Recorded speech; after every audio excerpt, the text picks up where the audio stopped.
night, and we should be able to meet that demand with load shedding stage 1 in place.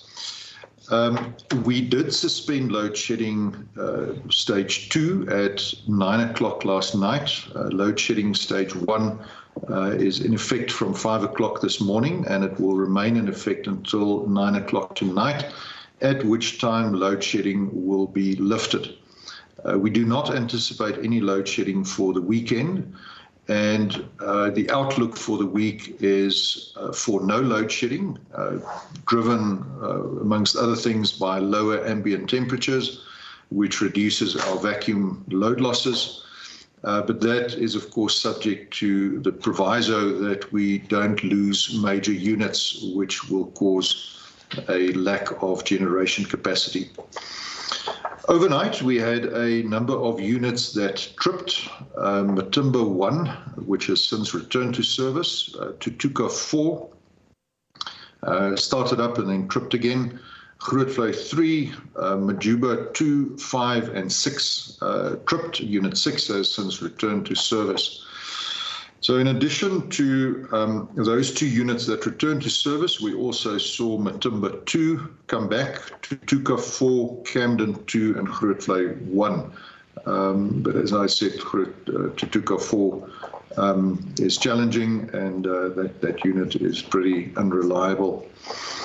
I thought of sharing with the audience today some of the pictures from the incident that occurred on the main distribution lines feeding electricity to the coal conveyor belts at Letabo Power Station. You will recall that yesterday we indicated that at 6 p.m. on Wednesday night, a tower collapsed onto the second distribution line. This line then also tripped, so the double redundancy was eliminated. The line is a high capacity line for a distribution line. It's 88 kV line, and the stays that were cut are galvanized steel rods, 24 millimeters in diameter. So these are very sturdy rods. The perpetrators of this cut all 8 stays.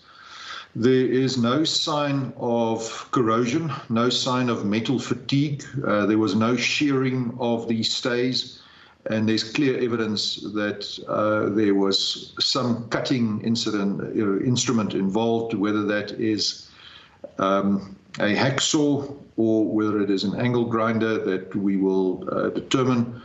But what further arouses suspicion that this was a deliberate act of sabotage is that nothing was stolen from the site.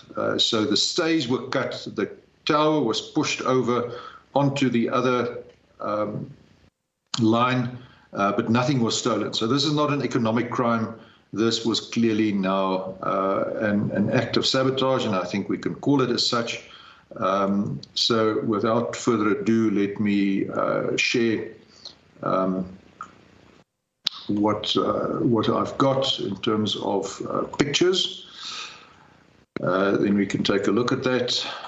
Right, there we go. Sikanati, if you can just confirm that it's visible on the screen. Yes, Andre, it is visible, a bit small. Is there a way you can make it bigger? Let us say I will share these pictures as well. Media Desk will also share them on the email. Correct. No, unfortunately, I can't make them any bigger. That is a function of your screen size. So, colleagues, you can clearly see here that it's a so-called H-frame tower. There are the cable stays that were cut.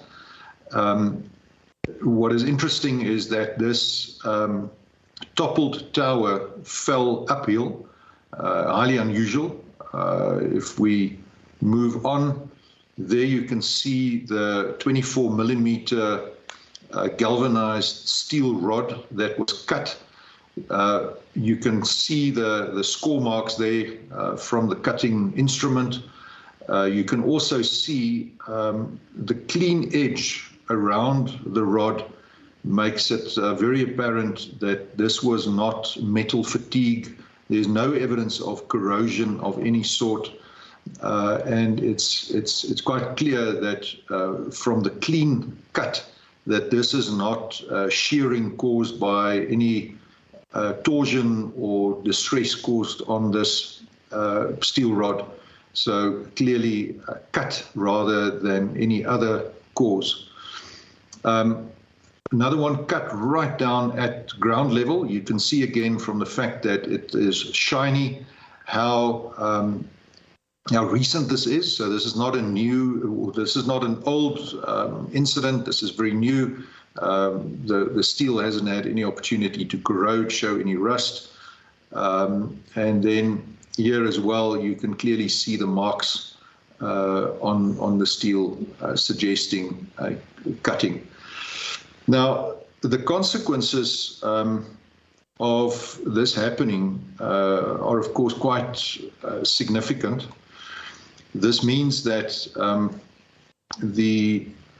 if we had lost power supply to those conveyor belts feeding coal to Letabo, we would have run out of coal at the power station after 6 hours. That is the capacity of the bunkers at the power station. This would then have caused us to lose our most reliable unit at this point in time, a loss of about 3,600 megawatts, and would have put us into much worse than stage 4 load shedding, probably stage 6 load shedding, through a deliberate act of sabotage. And you will note that I am now calling this for what it is. For some time we have had suspicious incidents, but I think this is the clearest indication that we have had to date that there are individuals out there who seek to really damage the economy by causing very significant and substantial load shedding. We have reported the matter to the Hawks. The Hawks are assisting us in investigation. Supply of electricity has in the interim been restored. We were fortunate, again, to stress that our colleagues from distribution were exceptionally nimble and innovative in order to find a third redundant supply with some very hard work on their side. So my thanks to those Eskom colleagues for coming to the rescue. And we therefore averted a really severe incident at Letabo. At this stage, we have no indication who the potential perpetrators could be. It is, of course, immensely disappointing that there are people who deem it fit to intervene in our electricity supply, challenged as it is in this particular way. But it's clear that these individuals have another agenda.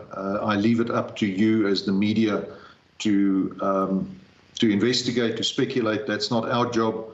Our job is to try and ensure that there is as much electricity on the grid as possible in spite of acts such as these. With that, Sikanati, I'm going to stop and hand over to you to moderate questions, please. Thank you, Andre. Can I request you, one, to repeat that what happens to load shedding this afternoon, and to again repeat that number of breakdowns? Your reading was quite suspicious. And lastly, this particular damage that you have pointed at now, is it inside a power station or outside the property? All right, Sikanati, the fact that my reading is suspicious is not an attempt at sabotaging the reading, so my apologies for that. Planned capacity outages, 3,345. Partial unplanned losses, 4,796. Full unplanned losses, 9,756, for total unplanned losses of 14,776. The demand forecast, 26,747. Load shedding will be suspended at 9 o'clock tonight. There will be no load shedding over the weekend unless, of course, there are further losses of major units. And at this point in time, the outlook for next week is also for no load shedding, subject to major units being available. Thank you, Sikanati. Back to you. I see Mariam Issa has a question. Before you go there, the last part of my question, the damage there, is it inside the power station property or is it on the distribution lines outside? It is on the distribution lines outside the power station. So this was not an act that happened on the power station site. People may ask, so why don't you patrol? Why don't you station guards at these pylons? We have 390,000 kilometers of transmission and distribution lines in South Africa. It is just not physically possible for us to station a guard at every pylon. That's the nature of what we're dealing with trying to manage this critical infrastructure. Thank you. Mariam Issa, you have a question. Please unmute yourself and lower your hand while asking the question. Okay, yes, thank you, Sikanati. Yeah, I came in a little bit late to this briefing, but I caught the tail end of this serious sabotage. And I just wondered, I mean, do you have, question for Mr. De Ruyter, do you have any idea what could be behind this act? What could the motive be? Do you feel like there is some kind of a campaign to get you out of Eskom, to blame you for the load shedding and to remove you? And what is going to happen if these kind of acts continue? My other question is that the Minister of Energy has alleged that Eskom is responsible for delaying the emergency procurement of power. He makes it sound like the capacity is available immediately. And he insists that this has nothing to do with the controversial car power ship tender, as there were 11 companies involved. Lastly, he has accused you personally of not knowing what you were doing and says that Eskom has the capacity to get on top of the power constraints issue because it has 45,000 megawatts of installed capacity.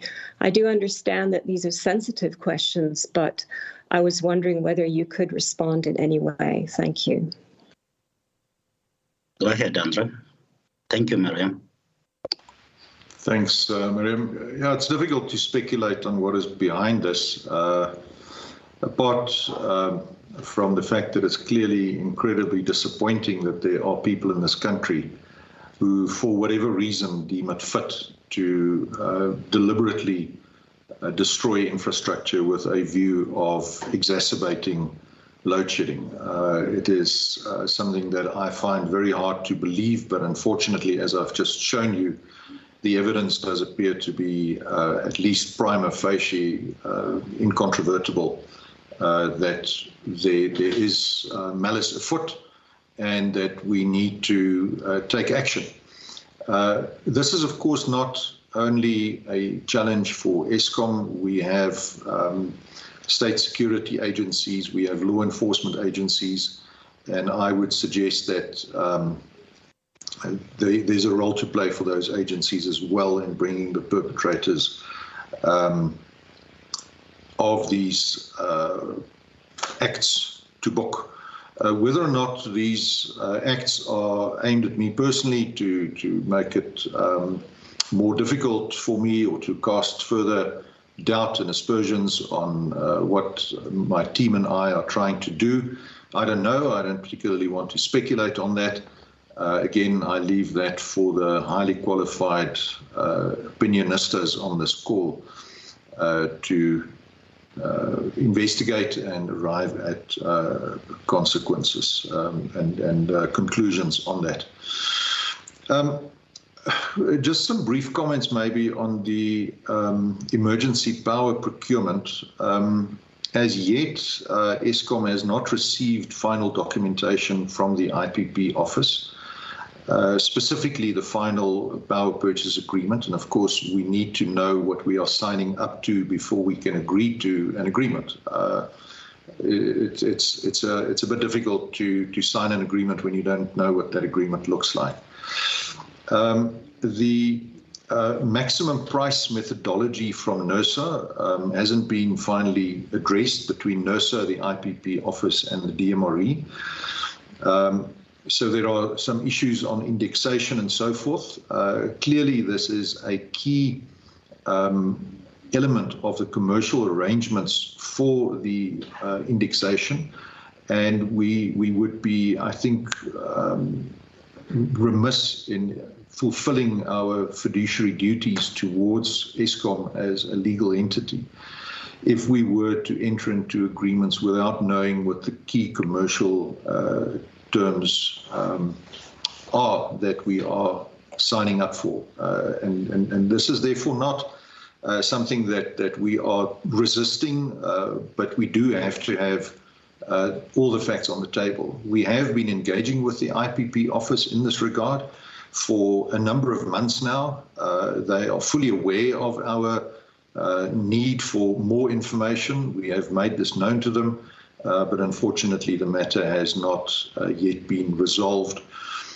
Of course, one also needs to consider various processes that are on the go with regard to some of the emergency power projects, specifically litigation, environmental impact assessments, and so forth. And again, these make it difficult for Eskom as the designated single buyer to sign an agreement, which again, to emphasize, we have not yet seen. So I don't think that Eskom is as far as the emergency power procurement is concerned, that we are the party that is delaying the process. Regarding bid window 5, we are continuing to fulfill all of our internal governance processes, despite, again, not yet having received final documentation from the IPP office. We expect to conclude our internal review on this by March of 2022, which is the required date for completion from our side, according to the IPP office's program milestones. So again, we are in full compliance as Eskom with the requirements from the IPP office. The IPP office, we understand, are aiming to seek for approval from their side in March 2022. So I think we are not holding up the program. We are trying to expedite this. I've repeatedly said we welcome the additional capacity that will be created by bid window 5. And we have absolutely no interest in delaying new capacity from coming onto the grid, obviously at reasonably commercial terms that we can justify. Also, I don't have any particular desire to be designated a delinquent director by agreeing to a contract that we haven't seen and where the commercial terms are not fully understood. Grid access and capacity, I don't believe is an issue in this particular point in time, because the preferred bidders have connection capacity, which was in fact one of the requirements for them to be selected. So I think, Miriam, hopefully I've answered your questions regarding the procurement process for additional power, both the emergency power procurement as well as bid window 5. Apart from that, I really don't want to get into a public debate with any minister. I leave that to my political principles. Again, I'm appointed by the board who are in turn appointed by the Minister of Public Enterprises. It is their call to hire and to fire, and the decision is in their hands, and I will obviously abide by their decision, whatever it is. Thanks, Sekonati. Thank you, Andre, for answering that question that thoroughly. Jan Dilange, please please lower your hand, unmute yourself and ask your question. You are from Media 24, am I correct? Good morning. I'm just wondering, we've been assured over 12 years of load shedding many times that the blackout is virtually impossible. But Sabotage, does that change that forecast or that assurance? Is the system, the National Control Center, able to withstand acts of this nature? Thank you, Jan. Andre? Jan, again, I don't want to create any undue alarm. So, you know, can we cope with a concerted attack? And I think it's appropriate to use that word on a number of key elements of our system simultaneously. I don't think that is a scenario that we want to contemplate.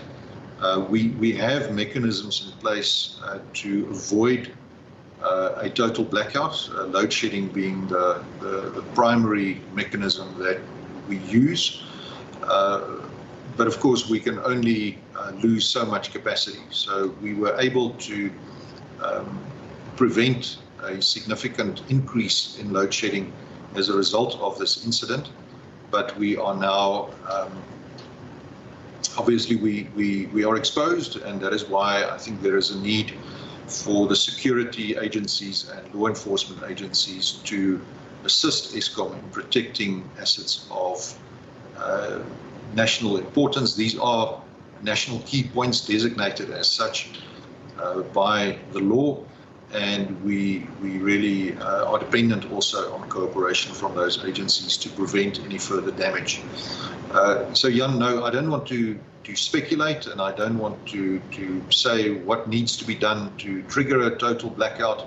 I think giving that type of ammunition to the perpetrators of this type of crime would not be appropriate. Thank you, Andre. Jan, thank you for the question. If I may just add to Andre's response there, a concern, or rather it is concerning that some of these suspicious incidents have happened inside power stations. So make that of what you will. There are some suspicious incidents that have happened from inside the power stations. Now that would make anyone's job a little more difficult than ordinarily it would be. The next question comes from Terence Creamer of Engineering News. Any update on the Matimba forensic investigation? Terence, I can answer that myself very quickly.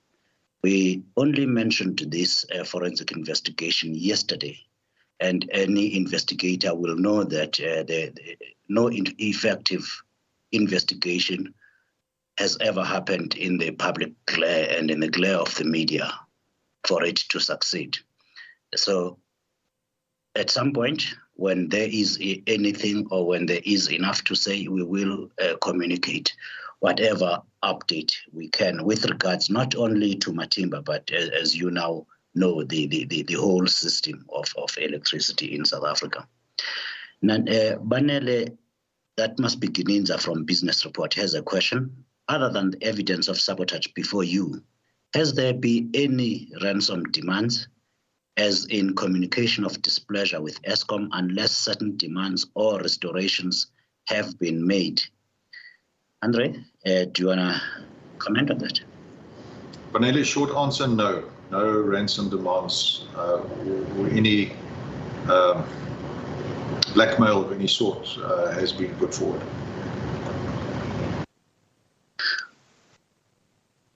Thank you. Nandika from Hot 102.7 FM wants to know, are there CCTV cameras that can help stem incidents of sabotage such as this and identify perpetrators? Nandika, the distance between Johannesburg and Cape Town, for example, is about 1,600 kilometers. 390,000 kilometers of Eskom wire is what we have in this country. I'm not sure that there can be cameras in every corner and a security guard or policeman at every one of those. Want to comment on that? Right? Yeah, where we have a risk of economic crime, and we understand that some economic crime is driven by the very high levels of poverty and inequality that we have in the country. We have known hotspots where, for example, tower members get stolen. Typically what the criminals do in these instances is that they do not collapse the tower in the way that this has happened, but they will remove one or two members, thereby weakening the structural integrity of the tower or the pylon, but they will not topple the pylon. And we know where those areas are, where we are at risk, and we have stepped up our security patrols in those areas. This particular incident took place in an area where we have never in the past experienced any sort of this criminal activity. And again, to emphasize that at the site, nothing was stolen, which certainly would seem to suggest that there was no economic motive. With other words, people weren't trying to topple the tower in order to gain access to metal that they could then sell as scrap metal. This is clearly not the case, and we are therefore, I think, in a different category of crime here. Thank you. Thank you, Andre. The next question comes from Banele again. Some SOEs, like Transnet, have engaged the use of drone technology and more boots on the ground. Is Eskom relying on law enforcement only, or is it doing more to secure its assets? May we have more detail, please, because we have asked this before. Thank you. Banele, you missed the answer to this question yesterday, in particular, when Andre spoke about increased security measures engaged on by Eskom itself, those drones that we spoke about, and other security measures. But I'll let him repeat the question for the answer for your benefit. But before that, let's read your next part of the question, please. What sort of budget is being put into the security measures, and now that it is clear Eskom has to engage in war with saboteurs? Andre? So first of all, the measures that we're taking are, I think, very innovative. We have deployed drones that are obviously remotely controlled to patrol the areas around our power stations. These drones are equipped also with infrared cameras at night to spot where there are people loitering with intent. We have had significant successes in preventing cable theft around our power stations with this drone technology. We've also stepped up our access control. We, as I said yesterday, we've stepped up the installation of intelligent cameras that can recognize untoward behavior and that can flag when there is someone in an area where he or she should not be. So we are stepping up our security measures in addition to more patrols, getting independent and new security companies on site to ensure that, for example, in the case of Tutuka, where we had significant theft of fuel oil, order of magnitude estimate is about 100 million rand a month, that was stopped through the introduction of a new security company. So we have stepped up our measures. At this point in time, I'm not going to disclose what the budget is. Again, we are engaged in campaign against criminals, and disclosing too much information obviously does not assist us in stopping and apprehending these criminals. So I don't want to disclose too much in that regard. I see no further hands, colleagues. So if anyone still has any unanswered question, please do write it down. Terence raised a question. Yeah. We're going on there. We are going on there. And there you go, Terence. Does Eskom have a clear strategy to enable it to absorb the climate finance offer should it become a firm transaction? What is the National Treasury's response to that strategy? Okay, Banele, I noted your point. Thank you. Right, Terence, yes, we do have a clear strategy with regard to the potential availability, and I have to stress that it is still potential, availability of concessional financing to assist us in our decarbonisation program. We have identified a number of projects on the generation, transmission and distribution side that we wish to carry out with the assistance of this concessional financing. Of course, the expansion of our transmission grid and the strengthening of our distribution grid are key initiatives to allow more generation capacity, and in particular renewable generation capacity, to come onto the grid as soon as we can. So these interventions need funds and they require support, and therefore we have welcomed the announcement at COP of some 131 billion or $8.5 billion US for the decarbonisation program in South Africa, including but not exclusively for Eskom. It is important to point out that the political announcement that was made at COP was an intergovernmental announcement. The process to now negotiate agreements will be led by a technical task team that is going to be driven by a number of officials from various government departments. It is being led by a number of ministers who are involved in overseeing this process and giving the necessary guidance. And Eskom, of course, looks forward to the conclusion of that process in order for us to start with this very important and urgent program of being able to accommodate new generation capacity onto the grid. I cannot give you any feedback at this point in time on the position of National Treasury.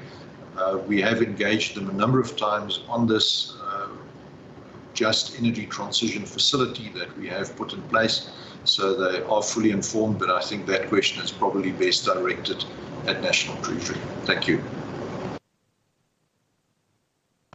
Thank you, Andre. Thanks for the question, Terence. Quite refreshing to get a different voice. Khumulimo from UFM. Please do unmute yourself and talk to us. Lower your hand as well. Thank you.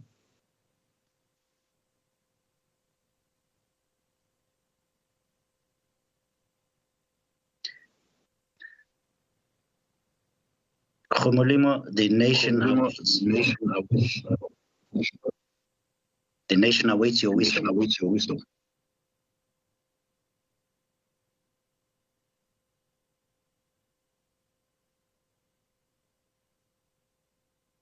Khumulimo,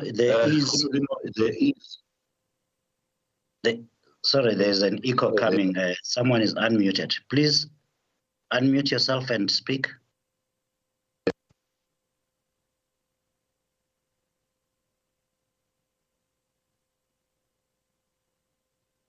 Colleagues, kindly unmute Khumulimo. I can see he's unmuted that side.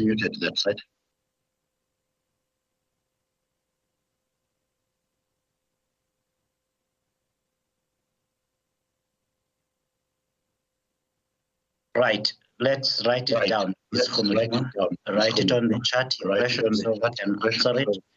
Did I see your hand rising, Kyle?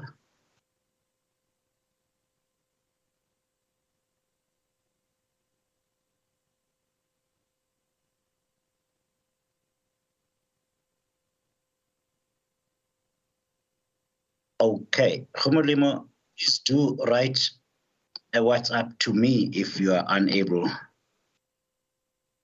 to get through this. Colleagues, I shall end it here then. This is the end of the briefing. If there is one last question, I will tackle it. Mercedes, please unmute yourself and ask your question. Thank you.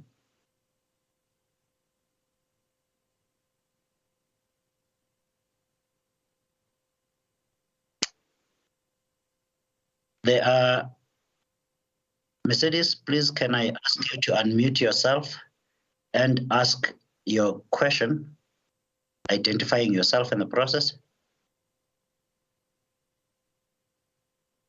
All right, that is the end, colleagues. Andre, any closing remarks, please?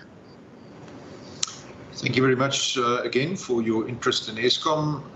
Thank you for your continued scrutiny over this very important entity. Again, I wish to issue an appeal for every electricity user in South Africa to use electricity wisely and carefully. Even though we have exited load shedding, the system does remain constrained, and your positive contribution by using electricity wisely can really make a difference to the stability of the system. So I would really appreciate it if members of the media were also to include that in your communication. Thank you very much. Colleagues, thank you. We will prepare and distribute a media statement to the effect that load shedding will be suspended at 9 p.m. And we will share those photographs as well.